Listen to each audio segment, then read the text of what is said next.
I grew up 30 minutes south of the former West Virginia State Penitentiary. My grandfather worked there for a bit when he moved back to the area. My father's first haircut was given to him by an inmate that was serving time for murdering his wife and mother-in-law by tying them up and pushing them into a wood stove. Because of my proximity to it growing up, I probably toured the penitentiary a half a dozen times. Each time, I just had an uneasy feeling while touring it. Fast forward to 2019, and I get an opportunity to tour and get some pictures with my new camera. I was ready for a great tour. I had my camera, 2 backup batteries I had charged that morning, and I had a couple of different lenses. The tour was going great until the guide let me go into the kitchen area. Typically, it's off limits for tours due to the roof leaking and the wet floors being a liability issue. They made an exception because I was the only one on the tour this time. The guide told me I could explore the kitchen and freezer areas, and when I was done, all I had to do was take a left and I'd be back at the cafeteria. I took some pictures in the kitchen and started down the hallway where the freezers are. The hallway was pretty dark. When I attempted to take a picture, my camera gave a weird message that the object I was trying to photograph was too close to be focused on. I tried taking another picture and tried to focus, but then it gave me the same error message. I gave up and tried changing to my low light lens. When I tried taking another picture, it didn't even try to focus. It gave me the same message, too close to focus. I turned and took a picture of the kitchen from the hallway, and that picture was perfectly fine. I turned back around and got the same focusing message again. I turned it out of autofocus and forced it to take a picture. For some reason, it was super grainy, and the lighting was weird. I tried to take another one, and my screen came up blank. No error, no low battery warning. It was just black. I tried swapping out the batteries for one I had charged earlier this morning. It was dead. I tried the other backup battery, also dead. Eventually, I made my way back around to the tour guide. He asked me if I got any good pictures. I told him my batteries died, and he looked completely unfazed. All he asked was, "How much power does your phone have?" I pulled out my phone that I had charged on my way there. It had been 100% when I started an hour prior. It was now down to 8% and in power saving mode. When I told him about that, he just shrugged and told me that's why they no longer go in the kitchen area. Apparently, it's notorious for draining electronics. I still haven't been able to explain what happened since then, and I have taken pictures in darker places without having a similar issue. Wow. Man. That's a pretty, yeah. Now, I will say I had that same problem at College Hill Hospital when we were filming. Oh my gosh, we had so many issues. The sound was messed up. The batteries kept draining. Like even the video, the sound came out weird. Well, you know, it said in the story there that it said it was too close to focus. You know, the first thing that popped in my head was something was standing right directly in front of them. I wonder if it was staring at him. He's like, "Look." Yeah, it was that he couldn't see. Yeah, Maybe. And, yeah, and you know, tons of paranormal investigators will tell you that. You know, it's thought to believe that, you know, spirits or haints, stuff like that, and everything, can mess with your equipment because of the energy, the batteries, and stuff like that. All kinds of stuff. So there's really no telling, man. I mean, it's wild. Yeah. Wow. Yeah, I'd like to thank this fan for sending this in. absolutely. And if anybody else has any stories, you can email me at spookyappalachia@gmail.com. And thank y'all for listening. And we'll catch you in the next one. God bless and have a good one. And if you're listening to the collection of stories, well, you don't have to wait long because the next one's right now. Lucky you. Yeah, Jared's reading this one. Yeehaw. And it's a long one. Oh. Hey, folks. Welcome to Spooky Appalachia. I'm your host, Jimmy. Joining me is my co-host, Jared, from Jared King TV. Hey, folks. How you doing today? Glad to have you, Jared. Always glad to be here. So this story is one I found, and it's on the Black-Eyed Kids. And it is spooky. Oh, it is. Any I mean, Black-Eyed Kids one is. That's what I was just about to say. I mean, just the whole concept is just. But now, this story was sent in and submitted by a fan named TJ. Said he really enjoyed the story, posted last week, and that he wanted to share. June 2016, Aberdeen, Ohio. I was working the night shift at my local Taco Bell when I had one of the scariest moments in my life that I've ever experienced. It was 10 o'clock at night. The place was a graveyard. I was working the drive-thru that night. We hadn't had a customer in hours, so I was catching up on some cleaning. Suddenly, there was a loud, static sound over my drive-thru headphones. So loud I had to take them off. I checked the camera. Nothing was there. So I went about my business. I then started getting the feeling somebody was watching me. Shortly after, my coworker comes from the back and lets out a shriek. I turned to see a girl with jet black hair staring at the drive-thru window facing us. My coworker and I looked at each other in disbelief. We then hear the girl speak in a voice that still sends chills down me to this day. May I come in? My coworker and I stood there for a moment, not knowing what to say. I then responded, "Sorry, miss, the restaurant's closed for the night. We're only taking orders to the drive-thru." Then the girl replies, "Please let me come in. I really need to use the bathroom." My coworker then looks at me and whispers, "Dude, maybe we should just let her in. She's just a kid." I shake my head no.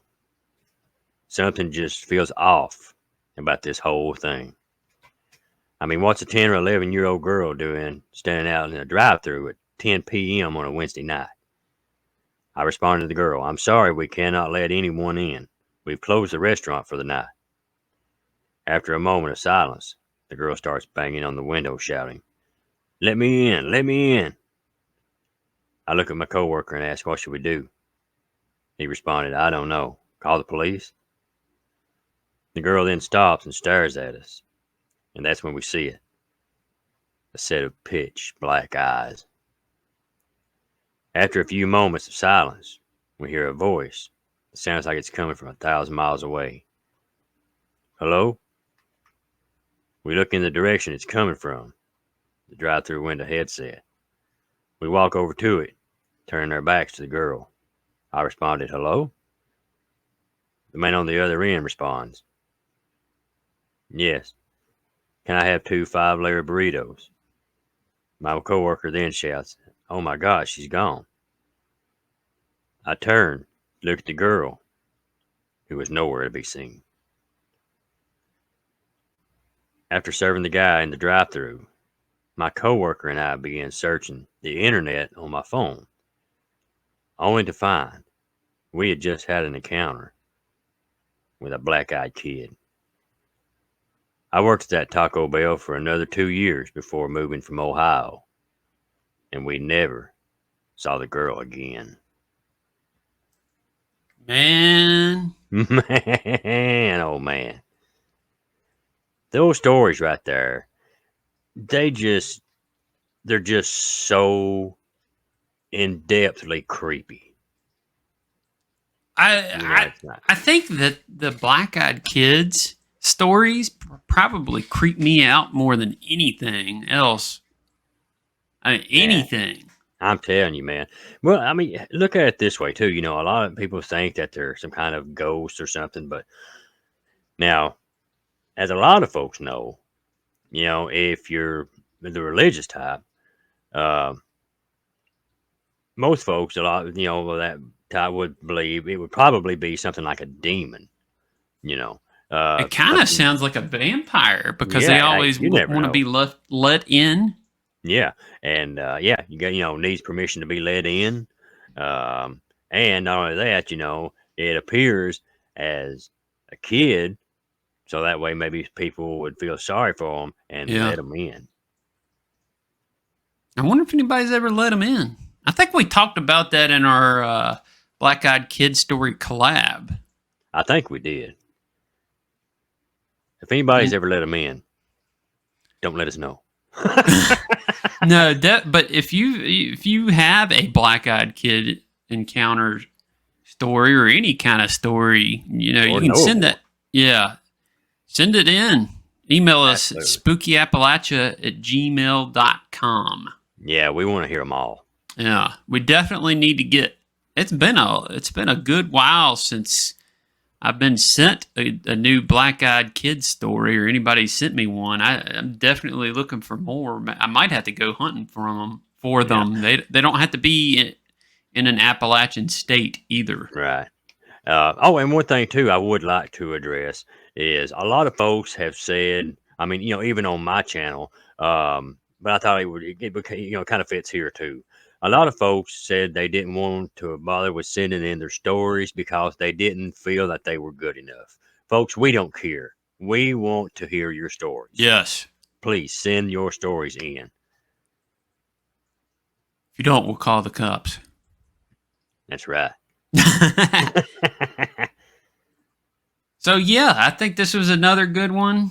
Definitely, if you enjoyed it, make sure to like, share, subscribe, tell your friends about us here on Spooky Appalachia and on Jared King TV. Definitely. And we'll catch you in the next one. Thanks for watching. God bless and have a good one. And if you're listening to the collab here, or the collection story, that's not going to be too far off. All right. So our next one is a Mothman sighting. And it took place in southern Michigan back in 2019. Hey, folks. Welcome to Spooky Appalachia. I'm your host, Jimmy. And I'm Jared with Jared King TV, the awesome co-host here at Spooky Appalachia. Welcome, Jared, and welcome you guys watching. Thanks so much, man. Like I said, it's always an honor and a blessing to be here. So this week's story is a pretty crazy one. It was one of the first ones I was ever sent.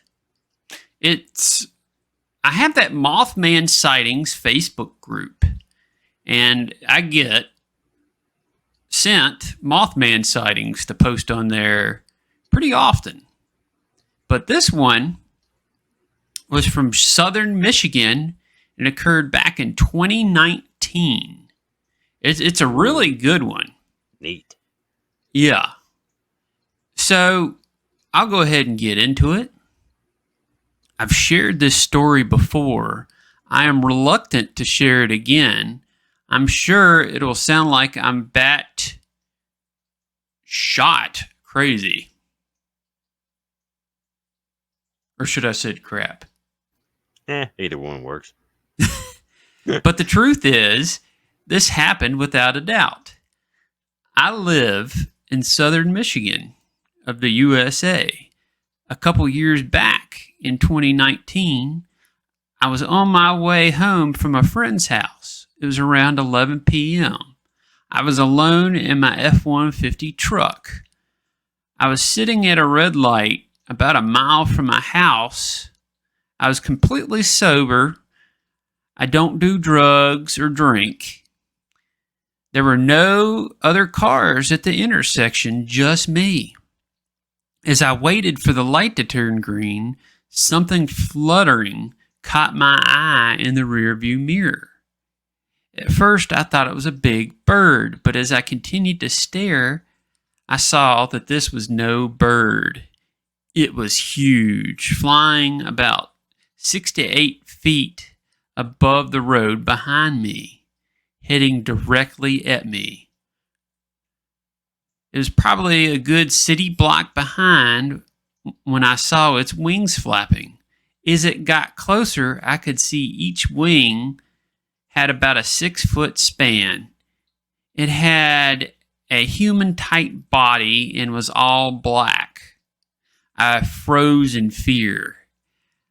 I may have even stopped breathing when I saw its big red eyes looking right at me.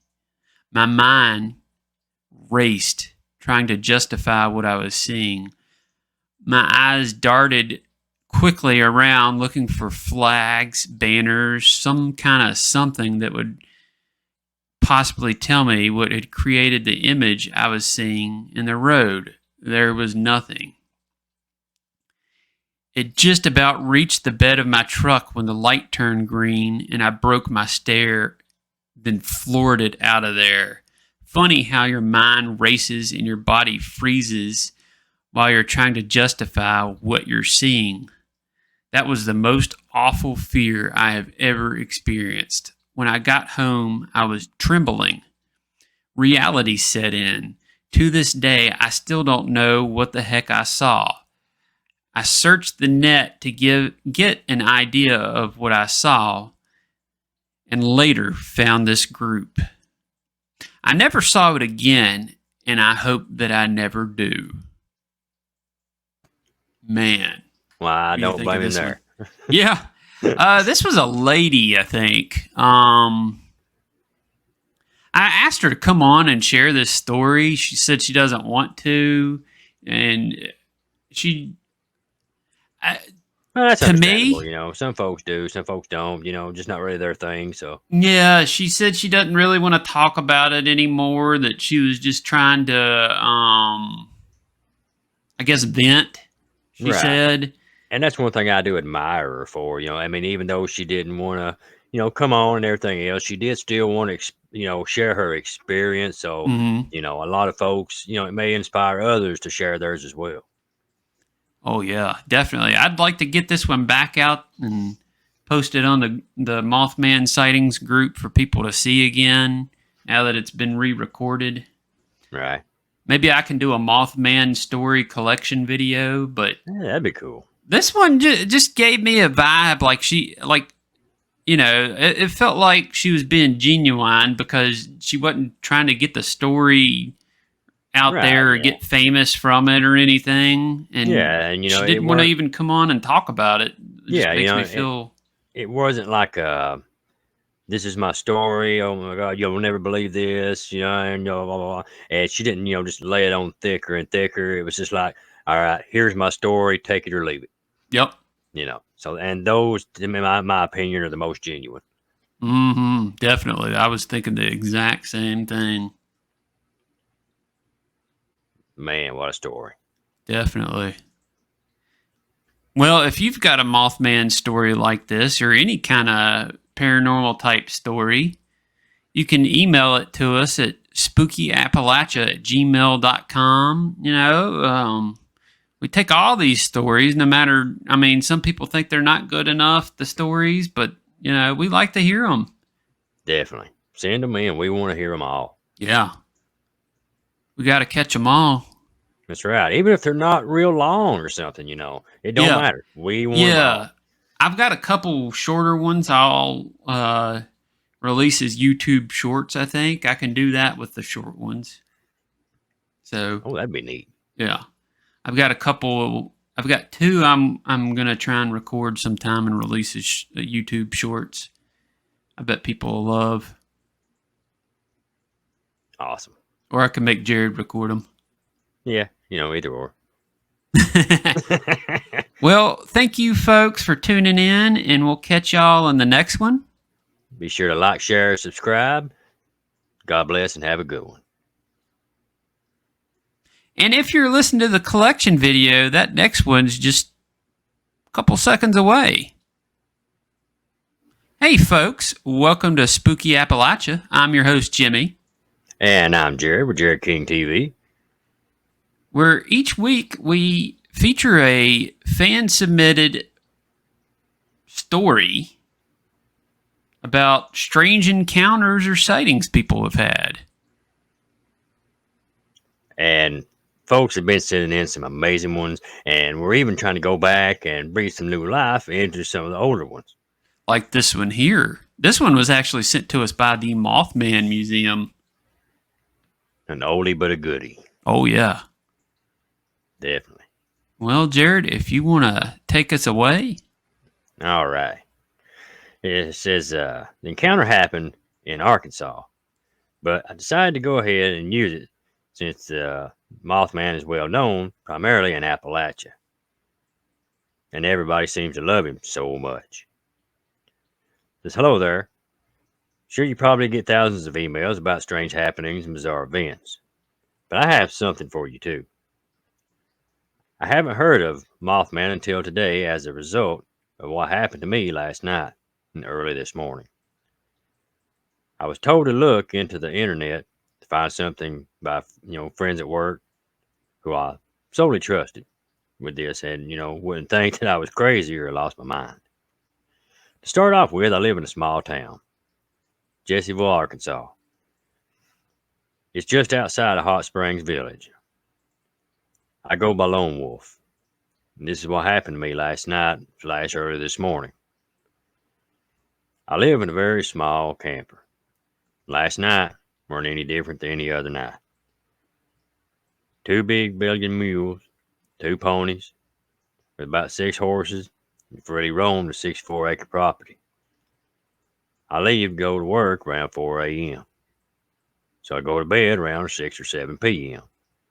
Sometimes in the night I hear, the roaming animals here along with, them once in a while scratching themselves or rubbing their bodies on the camper. So, naturally, nothing strange about that. Well, about a week ago, I changed the sleeping position due to the headlights shining through the camper from my niece's car when she got home from work. Well, last night I was really more restless than usual. There were a lot more noises outside around the camper than usual. There was also something pounding on the camper in the middle of the night. I remember waking up due to a light that was very bright coming through the window. For a moment, I thought that it was my niece coming home. But then I realized the window without a curtain is facing the wooded part of the property. I was awake then. It weren't an ordinary type of light. It was a very intense and had a red, orangish glow to it, almost like a setting sun. I looked out the window, but I couldn't see anything. I had the sense that something or somebody was watching me. Believing that there's a logical explanation for everything, I just rolled over and went back to sleep. Or should I say I tried. I felt the camper move, like something was a pushing on it. But just thought it was a mule or a horse. Then there was a pounding on the camper again. Now, I have an electric heater in the camper and remember waking very cold and the sense that I weren't alone. I opened my eyes and thought I saw a large black shadow looking at me for a few seconds. And it was gone. I breathed very deeply for a few moments and saw my breath condensate in the air. It was extremely cold on the camper for a couple of minutes. I looked at the clock and saw that it was time for me to go to work, so I got up, changed, and checked the door to make sure it was still locked, which it was. I went out to my van and started it, turned on the lights, and noticed that there was feed buckets on the ground. I picked them up and put them back, back at the back of my brother's truck, and I drove out. I opened and closed the gate, and then proceeded to drive to work. I usually have about a 45-minute drive to work. And I remember going through a S-curve and seeing a white plastic bag in a tree on the right side of the road. For some reason, it just caught my attention.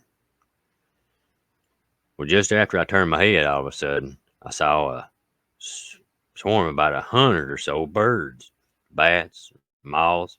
I don't really know. It happened so fast, coming right down the middle of the road. I yanked the steering wheel as hard to the left and tried to avoid as much contact as I could with whatever they were. And I remember hearing thuds off my van and seeing these things bounce off the windshield and on the front of my van. It was like they all had these small, bright red eyes or something. They were like tracing flashes off my van. Strange and bizarre. Yes, indeed. It was around 4:15 a.m. in the dark. No birds are flying at that time. It's winter here, and the bats are dormant. Too cold for insects.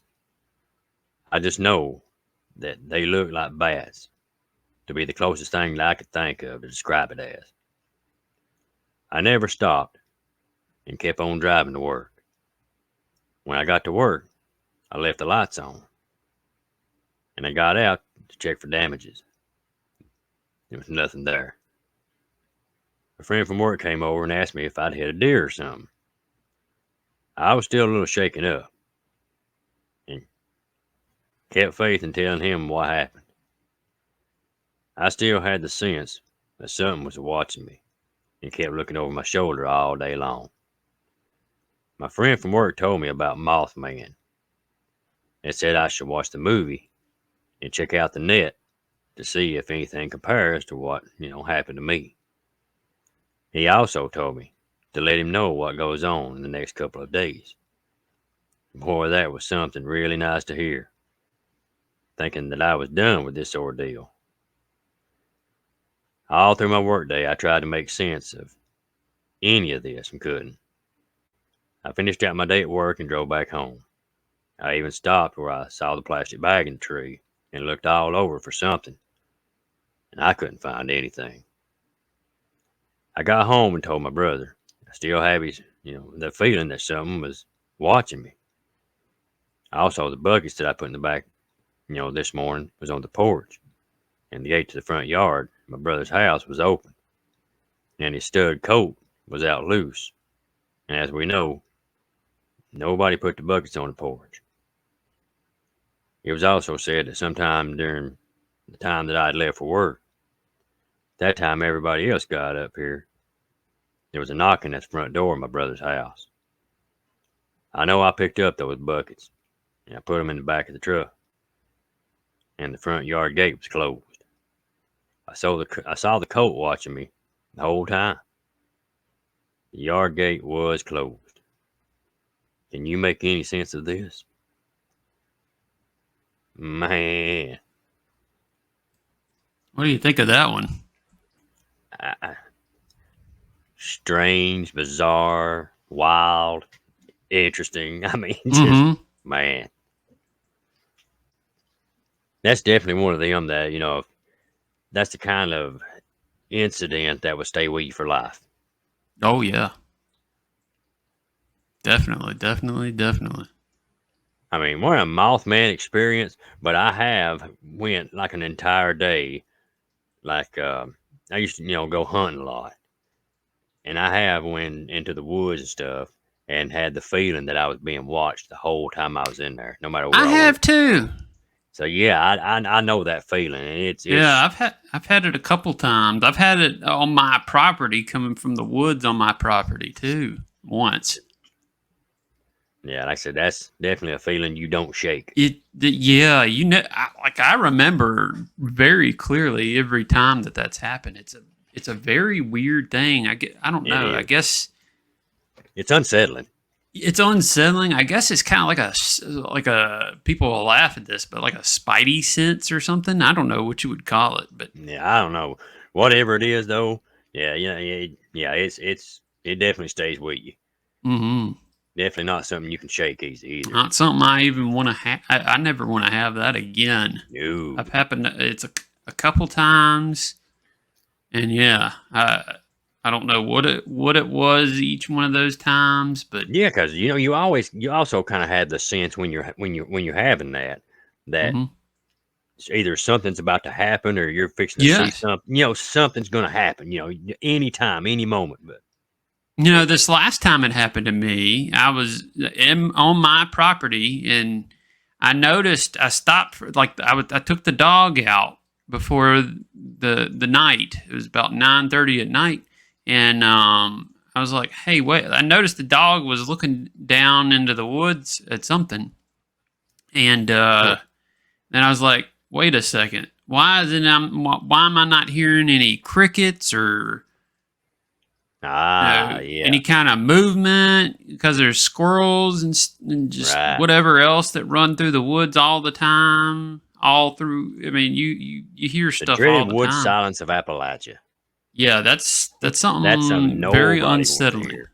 Yeah. What's that? I said, Sorry. that's something nobody wants to hear. Yeah, and plus the dog was spooked by something. Well, we went in pretty darn quick. Man, I can imagine so. Yeah. But now, if a lot of like if maybe new subscribers or new viewers, or it's just somebody watching, if you're not sure what we're talking about, here in Appalachia, anybody that grows up or been around, in the mountains or the woods or anything like that, you know, 24/7, there's noises in the woods, Yeah, crickets, 24/7. bugs, critters, the breeze, wind, trees shaking, something. There's some kind of noise constantly. But when you hear complete and utter silence, It's time to that get ain't out. good. Yeah, that is not a good sign. I didn't turn my back and run. I kind of backed away. I think that's probably the best thing to do in case it's Yep, some kind of predator. yep, yeah. Because I've always heard that, when you hear, when that happens, when you can hear a pin drop in the woods, Yeah. there's something, you're not alone. It's either a predator or an old wood booger or something. Hmm. Cryptid, a ghost, a haint, something like that. Whatever it is, either way, it ain't good. I was out of there. I don't blame you. And the dog didn't even bark. I mean, if it was yeah, another thing is deer, constantly deer. Oh And yeah. if it was a deer, he would have barked at it. He didn't bark. Hmm. He's just staring Yeah. silently. That's something else too. That's a big key thing right there too. Your dog not making a sound. 'Cause Man, like that's you say, spooking me out just thinking about yeah, that. it does kind of give you a chill, don't it? Yeah, it does. Like, man, Hey, folks got a twofer on this one, didn't they? yeah, buddy. Definitely an interesting experience. A big thanks to the Mothman Museum for letting us use this one again.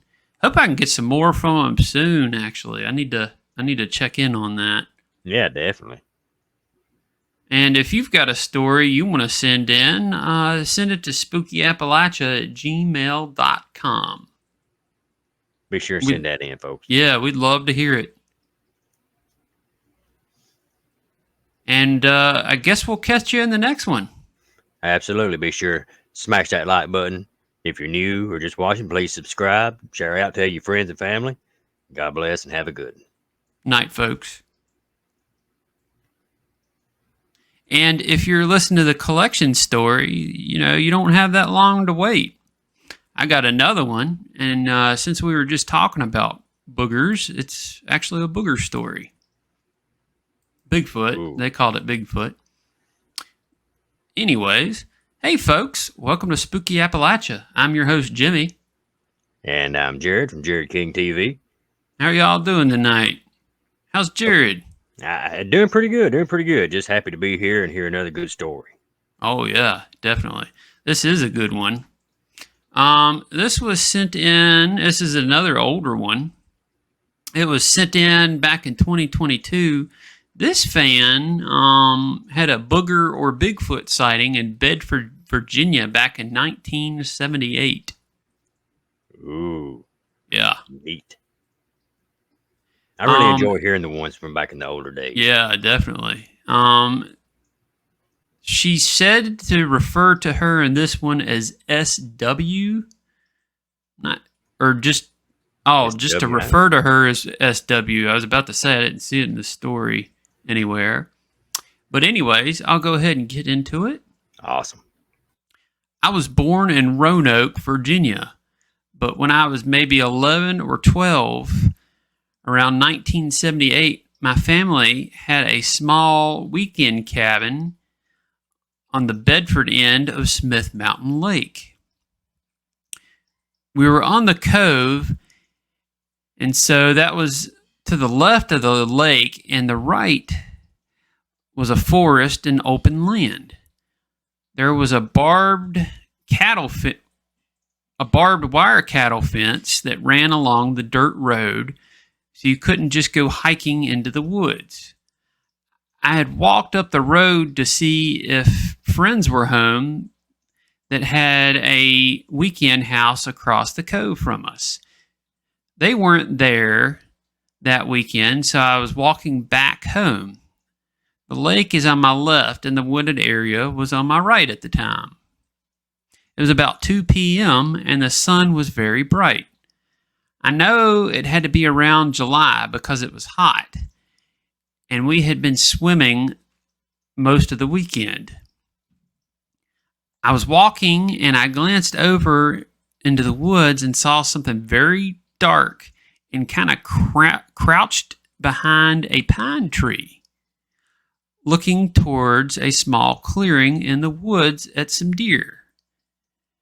My first thought was it was a bear, but bears don't crouch down like that, and I thought maybe it was a heifer rubbing up on the tree.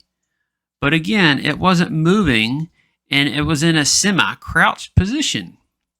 I only saw the back of him. He was in the shadows of the pine, but he had dark hair, almost black. Not too overly long hair, but it was shaggy, definitely on two legs in that crouched position behind the tree.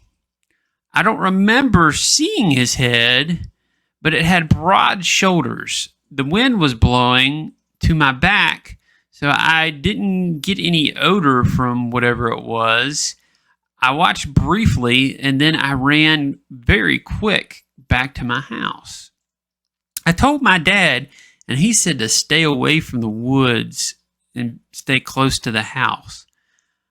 I know when I went the next day, that object or whatever it was gone. So I eliminated in my mind it just being a tree branch or something like that. Thank you for listening to my story. Man, that was a good one. Mm-hmm. I guess I didn't notice her, or I hear sometimes about them. People see them like that, and they stay very still like that. Yeah, I've heard a few like that. Yeah. Kind of odd, but kind of interesting too. Maybe it's to make you question yourself or think that maybe you didn't see something, or right. Hey, you never know, man. Mm-hmm. But hey, as we always say, it's the not knowing that makes it interesting. Oh, definitely. Definitely a good one. I hope this person's still listening to the channel after all this time. It was a good one. Really good one. One of the earlier ones. I think I mentioned that before. And if you want to send us a story like this, you can email us at spookyappalachia@gmail.com. And thank you all for listening. And destroy that like button. Oh, yeah. Yeah, let us know what you thought about these stories. Like I said, just smash the like button. If you're new, subscribe. Share out, tell your friends, family. Share out on all your social media platforms. Oh, definitely. Definitely, definitely, definitely. Absolutely. And thank y'all for tuning in, and we'll catch you in the next one. God bless and have a good one. Night, folks. And if you're listening to the collection stories, that next one is right around the corner.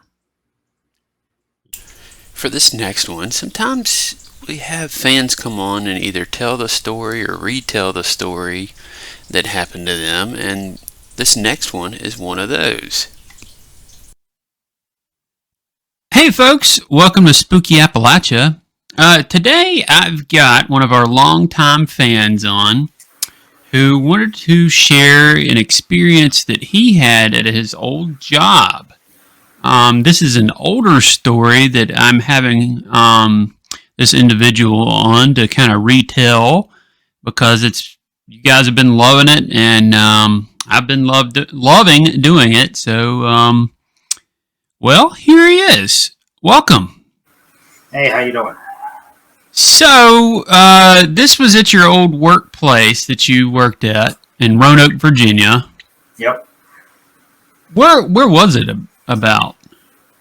I believe this location was on Airport Road near, I don't know Roanoke very well. Uh-huh. Yeah, if you look up Airport Road, you'd find it. There's a graveyard, and it's right across the graveyard, funny enough. Okay. And it looked like an old mansion, basically, didn't it? Yeah, I think it was, I think they told me it was built in like 1928. Oh, okay. So it's been there almost 100 years, I guess. Mm-hmm. And I think it used to be a restaurant for a really long time, if I'm not mistaken. Yeah, I was told that it started as a farmhouse, and some guy named, they called him Old Man Coulter, used to live there. And then he passed away, and then at some point, a French restaurant bought it and ran it for several years. And then somewhere along the line, the company I worked for bought it and kind of renovated it and made it into an office space. Huh. A little weird that they turned that like an old, what you said it was a farmhouse? It looked like an old mansion or something into an office space. Yeah, I guess it kind of, maybe back in that day, it was probably considered more of a mansion. But it's a really nice building, and the company, I worked for a group of companies, so I was an IT guy, and there was a group of companies, and this was just one of them, and they were a construction company. Okay. So I guess to show off their construction ability, they remodeled this farmhouse and made it to an office, and it looked really nice. It was really cool inside. So did it seem like an office? Yeah, kind of. It was more closed in. A lot of offices are more open. This has had a lot of twists and turns, and like bedrooms were turned into offices and stuff like that. And of course, they expanded it. And so there was the original, I guess, mansion, and then they kind of built around it and made it a bigger building. Oh, okay. So you said that there were two different ghosts that people said that were supposed to haunt that place. Did people you work with tell you about this? Or? Yeah, when I first was going over there to work, I was told that they kind of were joking around saying the place was haunted, and over time I got more details. And apparently, the Old Man Coulter, the old owner of it, haunted the place, they said. And then there was this blue lady that you could see in the windows sometime from outside. And the story was that if you smell cigar smoke, you know the ghost is near, because I guess the Old Man Coulter was a heavy smoker. Mm-hmm.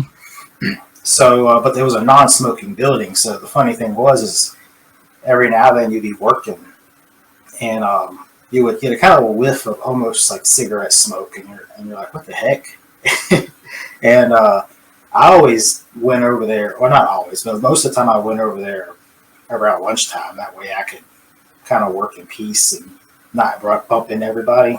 Mm-hmm. I would do stuff like rewire network jacks and run cables, access points, stuff like that. And so it's a little bit easier to do when no one's around. And while I'm sitting there working, I would get a whiff of cigar smoke or something. At least that's what it smelled like to me. And then I'd be like, huh. So I'll peek around the corner or walk down a hall to see if anybody walked in from lunch. I was thinking maybe someone was smoking on their lunch break and then they walked in. But a lot of times I didn't see nobody. And then the smell would kind of fade away. And I always thought that was kind of interesting. Yeah, so you were pretty much by yourself or completely by yourself. Yeah, there might have been like one or two other people in the whole building, but it was a pretty big building, so I wasn't nobody around me. So this happened to you multiple times? Yeah, I've noticed it several times. It got to the point where I just didn't really worry about it. Sometimes I wondered if maybe it's just old smell in the building was, whiffing up where I was working on stuff, but it was kind of strange, I have to say. Huh. Now, did any of your coworkers say they had any weird experiences there? Yeah, I had some coworkers who claimed they smelled the cigar smoke too, but a lot of times, one of the funny things was the security system would go off randomly at nighttime. Oh, wow. And but some people thought it was like a bat or something that might have gotten the building. I don't know if they ever confirmed that or not, but I thought that was kind of a little interesting thing too. Yeah, it is. It really is. I mentioned before this is a story we featured it a couple years ago, but I think when we first started, it was one of the first stories. A lady left a comment. I think it was on YouTube or something, or maybe some form of social media. She said that she had been to that graveyard and seen the blue lady, from the graveyard looking out a window from there. Oh, I forget when it was, but yeah. Did you ever hear anybody say anything about seeing that blue lady? Not while I worked there, and I never seen it personally. But I did hear that they would be like on the second or third story. I can't remember window, looking out over towards the graveyard. So if they saw, that's weird. I didn't know about that part. She just told me, in some shape or form, told me that she was in the graveyard and she looked up and she saw like a blue outline of a lady kind of looking out the window. Yeah, that's pretty cool. Unfortunately, I don't really know any history about this lady. I asked around, but I guess the place has been bought and hands have changed so much that I think a lot of the original story might be lost or hard to find. Well, hopefully we're documenting it today, but I think that's really cool. That person, I didn't even know about the whole looking out on the graveyard part.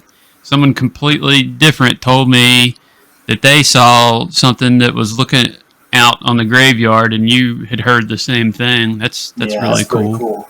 I know we used to joke because when they first bought the building and they were hooking up, I guess, the cables and stuff. Mm-hmm. One of the IT guys said he was in the building with his phone and a flashlight, walking from room to room, checking jacks before the power was turned on or something. Mm-hmm. And he was like, I wonder what people think if they're driving by and they see these lights floating through the window. It's hard to say. Do you happen to remember the name of the Italian restaurant? I thought I looked it up. I forgot the name, but I think that I read that it was open from sometime in the 1970s to the late 90s, maybe 97. I'm thinking maybe listeners might know more about the place. It was La Maison or something. I don't know. La Maison? Yeah, maybe. It's French, so I assume it's got some. Yeah. I think that would be La Maison. Yeah, maybe that's it. I'm thinking the people. I think. Yeah, I think people might know this in the comments. We got some listeners in Roanoke, Virginia. Yeah, I think it was around for a long time in Roanoke, but like I said, I didn't really go to Roanoke other than for work, so yeah, I had never heard of it before then. So if you've heard of this place, let us know in the comments. Maybe you know more about the lore of this place or something. It'd be cool if we could get inside and do one of our spooky sightseeing videos there too. If anybody knows the current owners, let us know. And thank you so much for coming on and sharing this story with us, and making it to where we can retell it and from a different perspective. It's really appreciated, and thanks for sticking with Spooky Appalachia for so long. Thank you so much. You're welcome. I know you watch almost every video, if not every video, but really appreciate you. You're welcome. And remember, if you enjoyed this video, make sure to like, comment, and if you haven't, hit that subscribe button and the notification bell. And have a good night, folks. Alright, so this next one is a Mothman encounter that someone sent to me that I re-recorded. Hey folks, welcome to Spooky Appalachia. This week we have a fan-submitted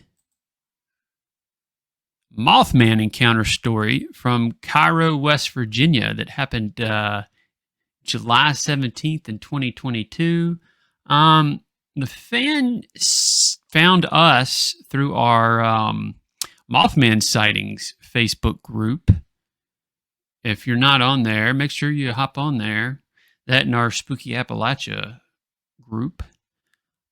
The fan's name was Natasha, and this one was particularly interesting because it's a recent Mothman sighting that took place in West Virginia. And she says that her friend got a photo of the creature, which is actually a first for us.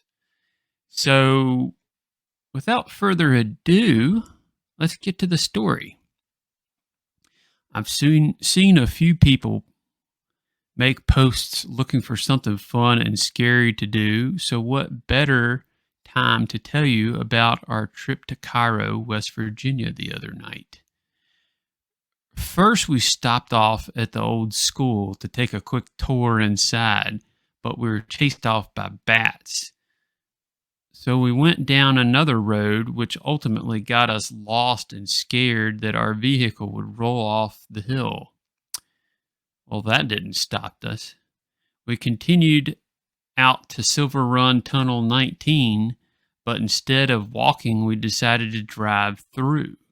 Upon coming to the opposite end, we looked over at a picnic table and saw what looked like two bright red lights on top of the table. The odd part was the lights would appear and disappear. So two brave souls from our group got out and took a look at them. They actually picked up two tea candle lights that were sitting out, but they were so cold and had never been lit that they couldn't use them, so they kicked the candles out into the woods, and we backed the heck up and sped out of the place. Then we decided to stop in the middle of the tunnel and turn the lights out while my son-in-law and another fella got out to check things out. We locked the doors and decided to speed off just to mess with them a bit. But then my son-in-law came hauling butt back to the vehicle and starts begging to be let back in. Once again, these two red lights followed us into the tunnel. Mind you, there were 6 of us, and we all watched these lights blink like they were eyes. And then that's when I decided to step on the gas and book it the heck out of there. The even crazier part was when we got to the bridge to come across back into the little town, we stopped, and suddenly you could hear the loudest scratching sound coming from outside the vehicle. Of course, we all say, "What the heck was that?" And we sit there for a minute. My son-in-law got out and looked. All over the vehicle and underneath, there was not a branch stuck, a twig, or anything in the road. That's when my friend caught it on camera and took this picture I've sent you. And to beat it all, this was only the second most creepiest encounter we had at Silver Run in Cairo, I can definitely say I'm done with that place. Now, let's see if we can, the photos over on our website, spookyappalachia.com. Let's see if I can present that. Let's see.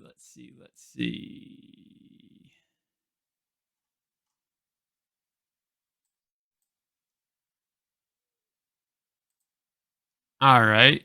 Nope. Hide. Okay.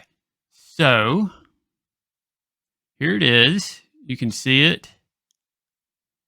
For a better view, you might want to check the website, but let's see if it'll zoom in any.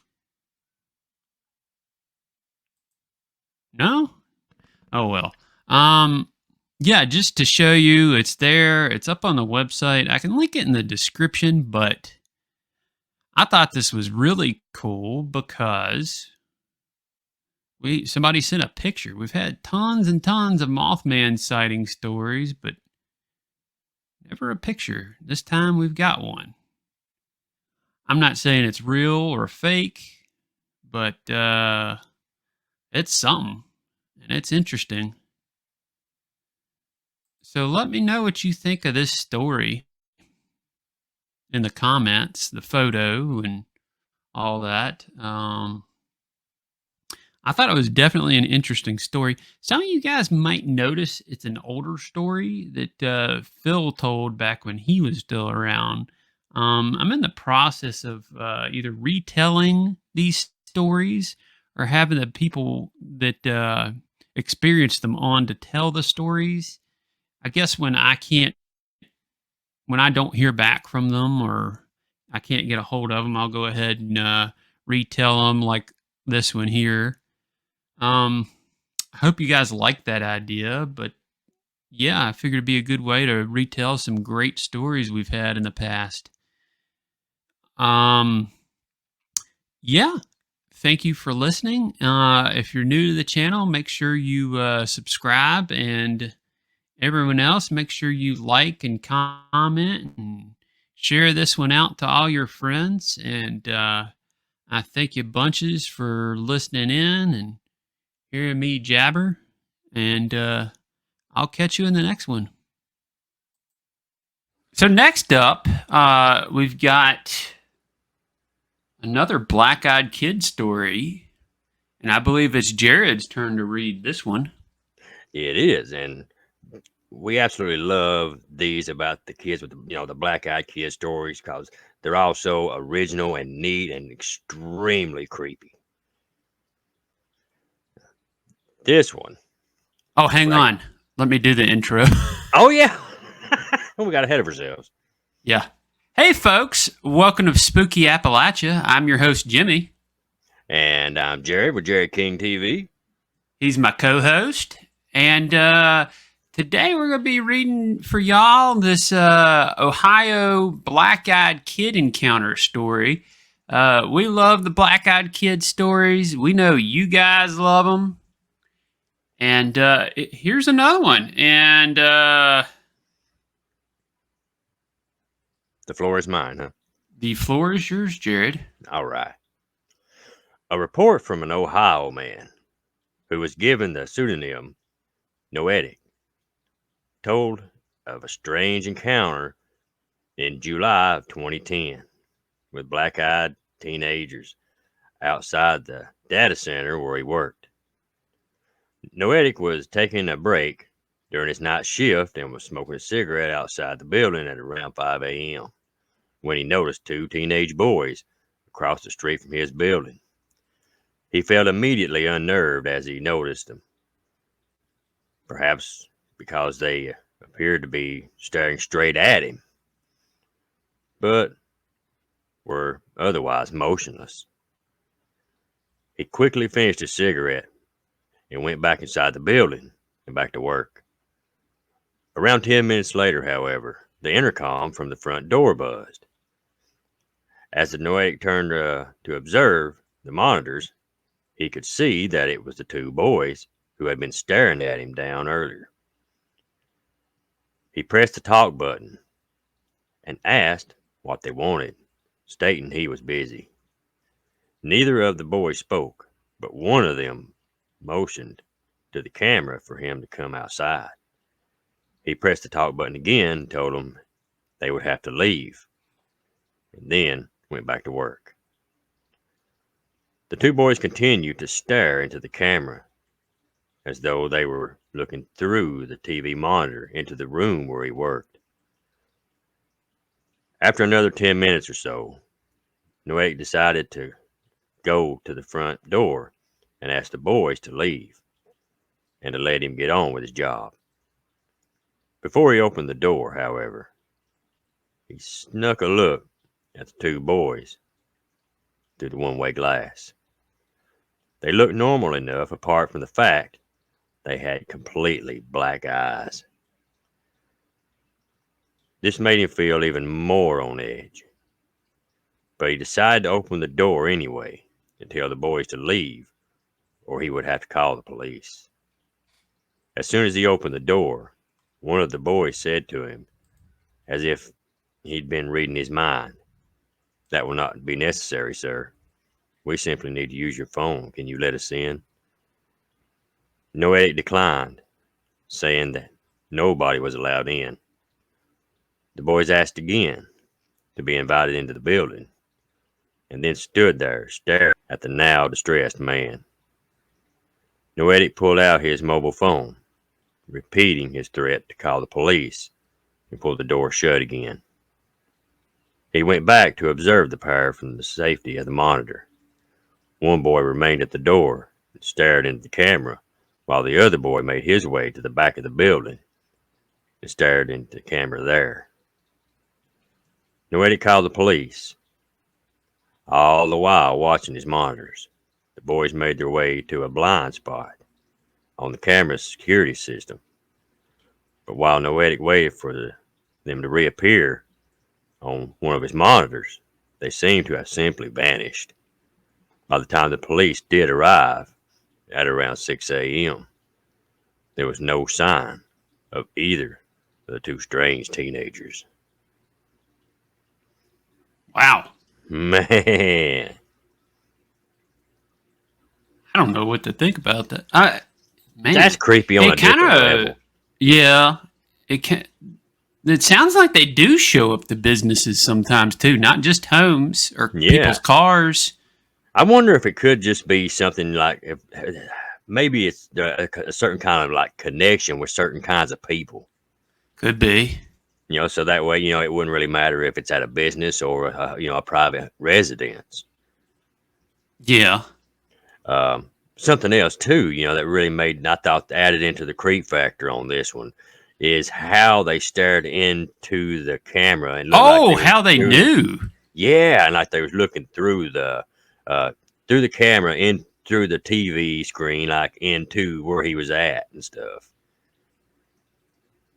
Man, yeah. Man. And they always asked to be let in. Mm-hmm. Always. Always, super always, creepy, always. But always super interesting. Mm-hmm. This gives you a shiver. Oh, yeah. I'm hoping we can get some more black-eyed kid stories in addition to this. Yeah, definitely. It's been a while since we've done black-eyed kid stories at all. Yeah. Hadn't had any. Yeah. If you folks have any, or you know of any or anything that you have not heard on here, even if it's one that's pretty well known in your area, if you haven't heard us tell it on here, or Jimmy, or send it in.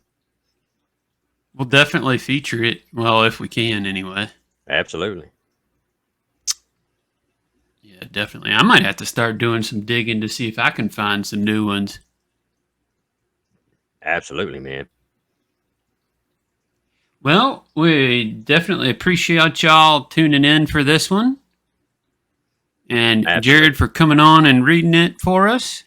If you like this video, make sure to like, subscribe to the channel, and comment. Share it out to all your friends. And we'll catch you in the next one. God bless and have a good one. Hey, folks. Welcome to Spooky Appalachia. I'm your host, Jimmy. And I'm Jared. Jared, the co-host. Yeah, Jared, the co-host. King TV. Well, this one is a fan-submitted story from one of our most longest-running fans we have. She's had a bunch of experiences, and this one in particular was really crazy. It happened in, I think it was Stowe, Vermont. Oh, and yeah. They have a haunted covered bridge there that's actually pretty famous called Emily's Bridge, which I had heard of. Yes. And she had an experience on that bridge, I think it was back in the 70s. Yeah. Yeah, I think it's You've heard of it too, Jared? Yeah, yes, I have heard of it. And man, what a place. They say that it's highly active. There's been, just numerous reports of, just all kinds of paranormal activity there at that place. I believe one of our fans that's a paranormal investigator has told me that she's been there and got some hits too. Oh, I wouldn't doubt it a bit. I don't remember what exactly, but I guess I better get into this story, huh? Yeah, maybe. Yeah, maybe. All right. Hello, Spooky Appalachia. This is YouTuber Linda. I am known to my friends as Sasha, but I will refer to myself as Sasha in emails. I have a number of stories for you, although they are not from your area. I lived all over the world, but my stories come from Connecticut and Vermont for the most part. I lived in Virginia for 15 years as well, and also have one or two from there. But today, I'll be recounting the one from Stowe, Vermont, because your haunted bridge in Radford, Virginia video made me think of it. Emily's Bridge in Stowe, Vermont is a covered bridge that was built in 1884 and goes over Gold Brook. It is the only wooden covered bridge in the state that was built with howled trusses and is a public roadway. So much for the general knowledge and into the legend. The legend is, in the 1850s, Emily, a teenage bride-to-be, was from a poor family and had fallen in love with a local wealthy boy. His parents refused the wedding, and he told Emily to wait for him on that bridge. Alas, he never showed up, and Emily jumped off of the bridge into the brook and rocks below, where she passed away. And now, onto my experience. I was 14 years old, and my family lived in Connecticut. But we also had a place in Vermont where we spent much of our time. I would sometimes go with my friends to a pizza place outside of Stowe. A group of us were heading back to the pizza place on a late fall night. So it was dark and cold. My friends said, "Let's go over Emily's Bridge. It's supposed to be haunted." I was a bit hesitant because I was a magnet for paranormal activity my entire life. I was not afraid, but I was still startled when I had an encounter. We drove onto the bridge and parked the car. My friends wanted to get out and take a look for Emily. Me, not so much, but I agreed to do so, not wanting to be left alone in the car on a dark dirt road on a wooden bridge many feet above the brook. We all walked around, but there was nothing. But I was still getting my psychic hotline network vibes. We got it into the car, turned on the headlights. Everyone was making fun of the legend. That's one thing you never want to do. All of a sudden, everything in the car died. Every electrical part on the car was completely dead. The car wouldn't start. There was no heat or even headlights. We could not get the car to start no matter what we did. My friends began to panic because it was such a remote area at night and very cold. We were still sitting there smack dab in the middle of the bridge. My friends were talking about who was going outside to pop the hood and see what was wrong. Then suddenly, the radio came on itself. The only light in the car, the only part of the car that was actually working. And a song began to play on the radio titled Emily. I kid you not. Loud and sad, and it was sung by a woman singer. This song was an Elton John song, but was being sung in the saddest sounding female voice. Needless to say, everyone screamed in panic. Now we know that she was there. Thankfully, out of the blue, the car started on its own. We were out of there pretty fast. None of us was wanting to talk about it ever again. I have not had the chance to go back and check out the bridge, as we will be moving soon, but I plan to go there as an adult and not make fun of Emily. Woo! Jared. I can't say that I blame them. Now, that's definitely something you never want to do is, go to any kind of place like that and taunt anything or make fun of it, laugh, or anything like that. Every time I've heard of someone making fun of a legend, this kind of thing happens. Yep, never fails. I mean, it's not the first story I've gotten where people have made fun of a legend and something's happened at the location. Man. Yeah. Like I said, definitely I've heard not. So many people say, "Man, we went to this place." And there's always at least one skeptic in the group. There's always that one person, And they always push. They always push. Yep. And they always get proven. Yeah. Man. That was such a good story, though. Thank you so much, Linda, for sending that in and sticking with us all this time. Absolutely. I mean, you've been following us for almost 3 years now, and I really appreciate it. That's so awesome. She's also one of the Patreons, too, so she's been Lord, doing can't beat that. monthly donations to the channel. 3 years. Wow. Well, God bless her for that. Yeah, definitely. It helps. Well, I mean, this stuff is, surprisingly, the tools you need and the traveling around places is really expensive. Oh, yeah. People think it doesn't cost me anything to run the channel, but it does. Oh yeah. Anytime you got a YouTube channel that you put anything a lot of thing into. I mean, any channel just creating in general is not easy to do.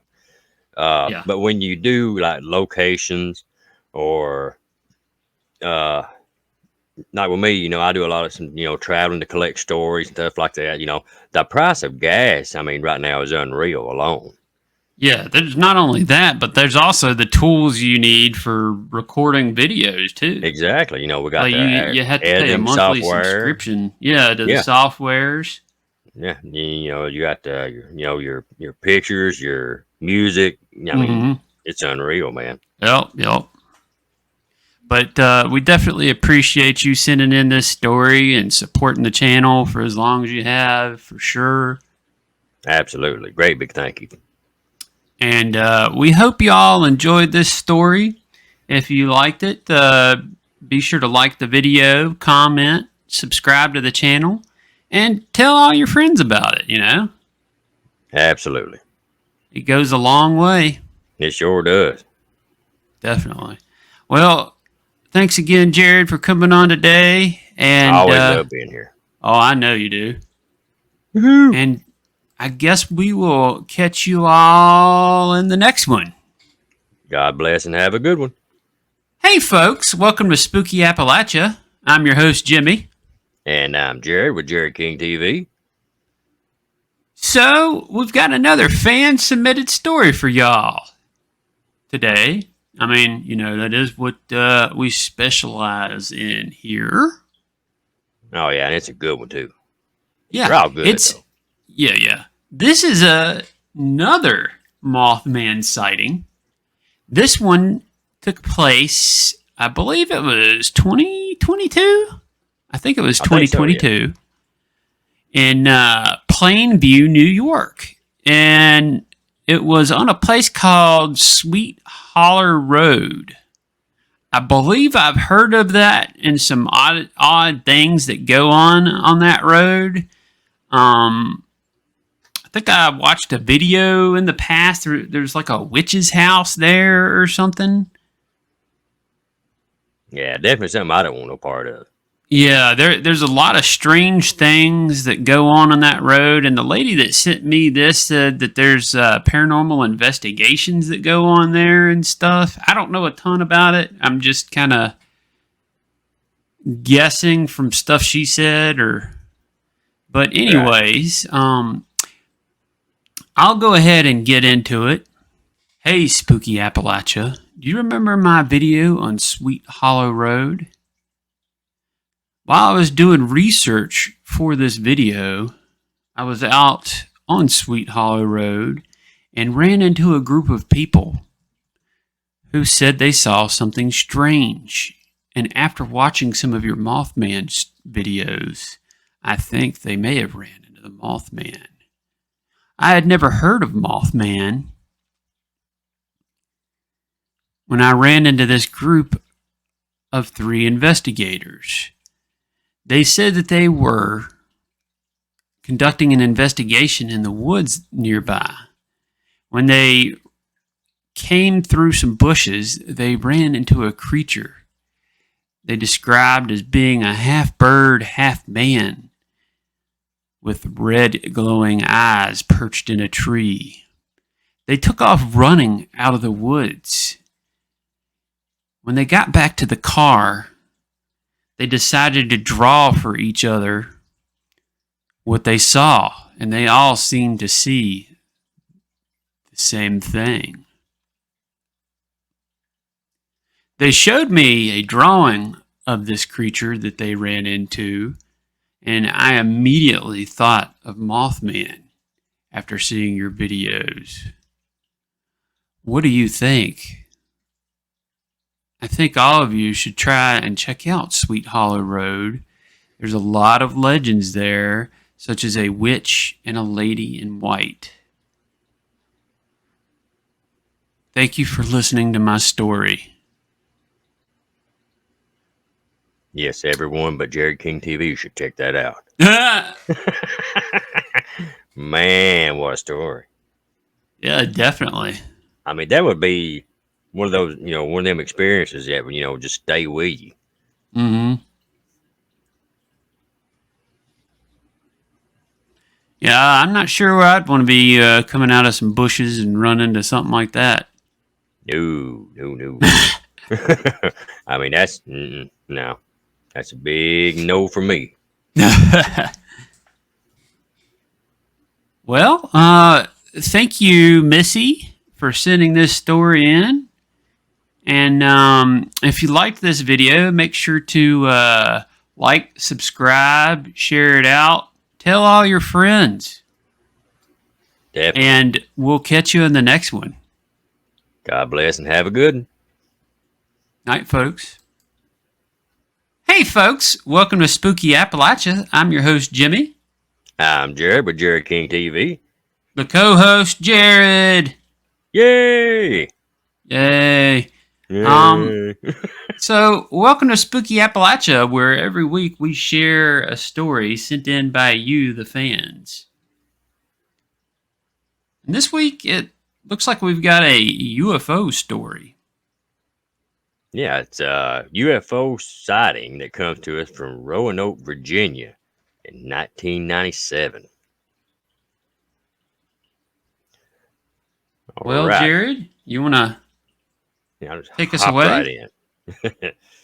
All right, now this was sent to us by a fan named Jerry. Ha! Yeah. It says, I witnessed a UFO on Orange Avenue along with several other people in 1997.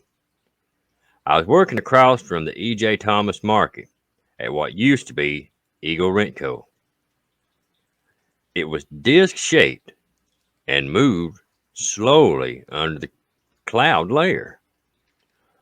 It was metallic-like, hot brushed brass, had a halo around it, and a trail behind it like heat distortion off of a hot car roof, and moved without skipping or staggered motion, not in a straight line like an airplane, at about 3,000 to 4,000 altitude. Looked roughly 100 foot in diameter. Speed was about the same as a small private plane. Moved from west to east. No detailed features. Only smooth metallic. Man. That's definitely something, because what's really wild about these, the UFO stories is, a lot of times they're described as kind of very, real similar like. Yeah. And then sometimes they're just, completely different. Mm-hmm. So it makes you think, are they like off in the same place, just one big planet, and their crafts or spaceships, however you want to, refer to them as, are they kind of like our planes, are they just in, different categories or what? Maybe they're just aliens on vacation or something. Yeah, it could be. Look, honey, humans. Yeah. Let's snag one of them up, take home. Maybe that's what they do sometimes. Yeah, they go out to the cow field and say, hey, look, they got a gift shop. Oh, gosh. Yeah, who knows? I mean, the government had come out and said, UFOs are a thing and they don't know what it is. I mean, nobody really knows what they are. Yeah. I just strange. It's strange, and to me, hardly anybody's questioned it. I think they released the information on that during 2020 lockdowns or something. Yeah, it's something like that. It's like, by the way, there's UFOs. Where everybody said, yeah, we know. Or was it we just had so much going on at the time, nobody really noticed it, and maybe that's what they were hoping for? I don't know. Yeah, I think everybody just more or less kind of like just sat back in their seat and was like, finally, we already knew, we're just waiting on you guys to admit it, Yeah, I was just surprised I hadn't heard more talk about it. Yeah. But then again, I'm going to a UFO festival here soon, so. Yeah, true. but you're right. A body think that everybody would be talking about it after that. It would. Yeah, I know. Exploded. That's what I was thinking, but it never did. No. Oh well, definitely a cool story. Thank you so much for sending it in, Jared. Definitely. Not this Jared, but another one. Yeah. And I guess we'll catch y'all on the next one. God bless and have a good one. And if you're listening to the story collection, that next one is right up next. Hey, folks. Welcome to Spooky Appalachia. I'm your host, Jimmy. And I'm Jared with Jared King TV. How you doing today, Jared? Doing pretty good, man. Just glad to be here and hear some more spooky stories. Same here. Same here. So this one is another black-eyed kid encounter. You excited? Oh, I am. Really enjoy these, and I know everybody else does too, because these are just always, just mighty spooky. Mm-hmm. We need to find more for sure.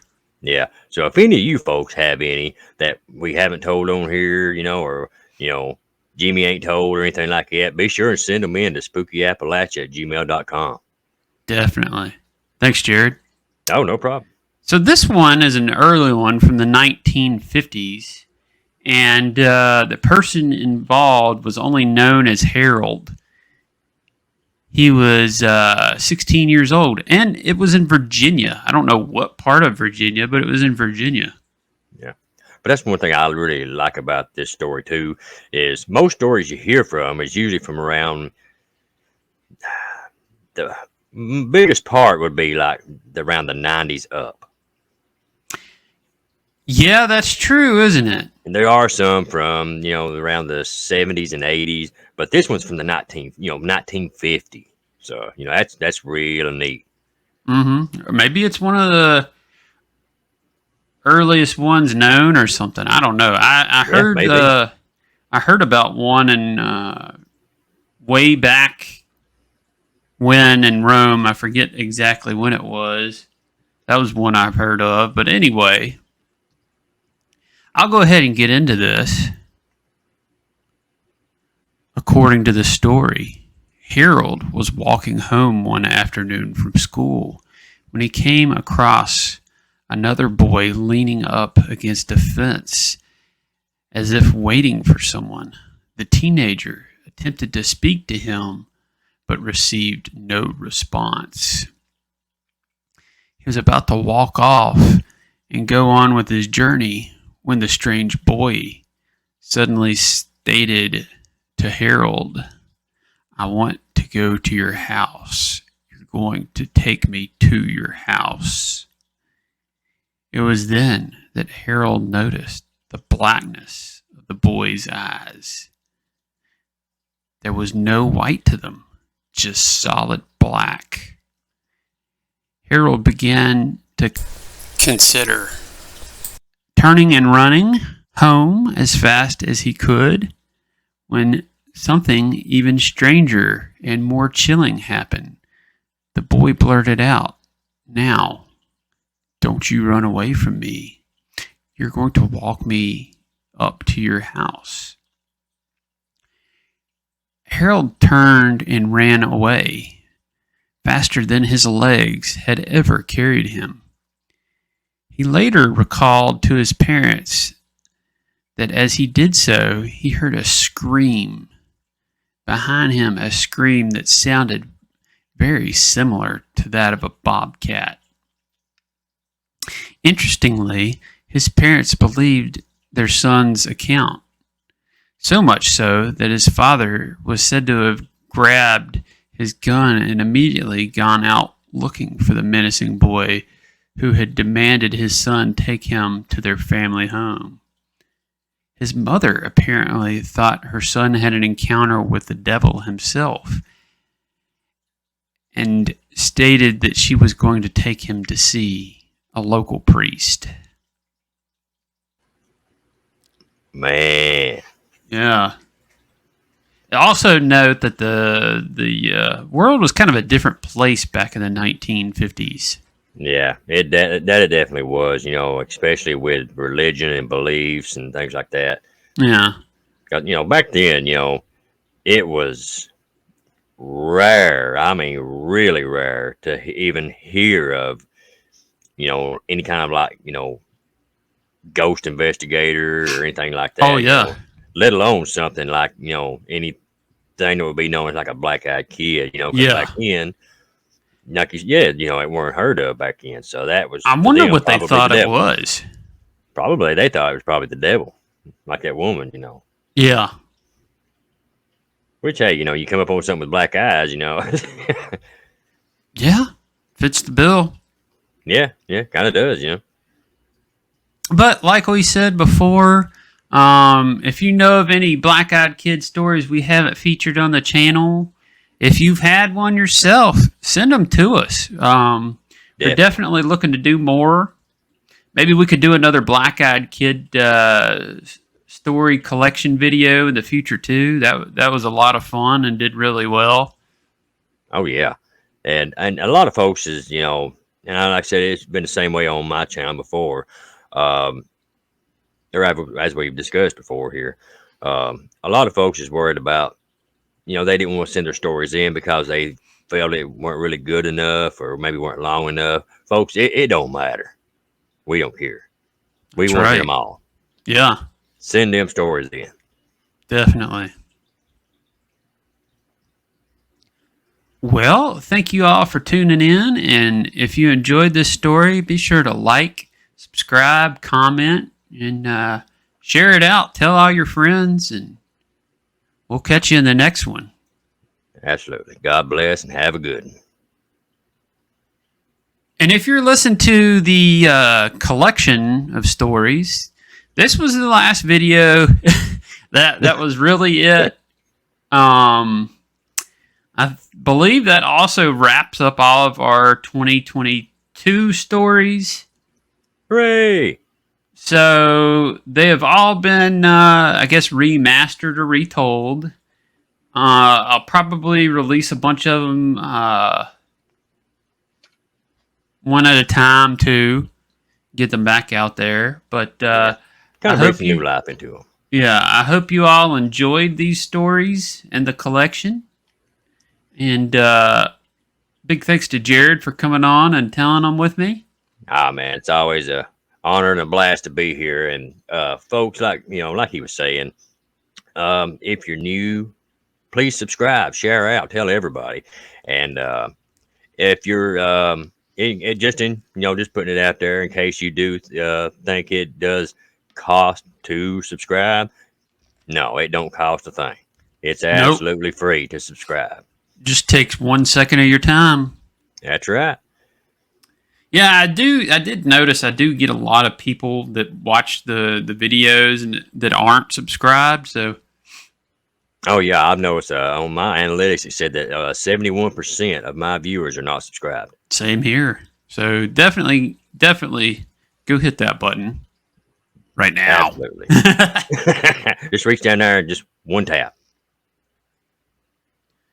And I guess that's about it. But before you go, we invite you to check out this, I guess, commercial or ad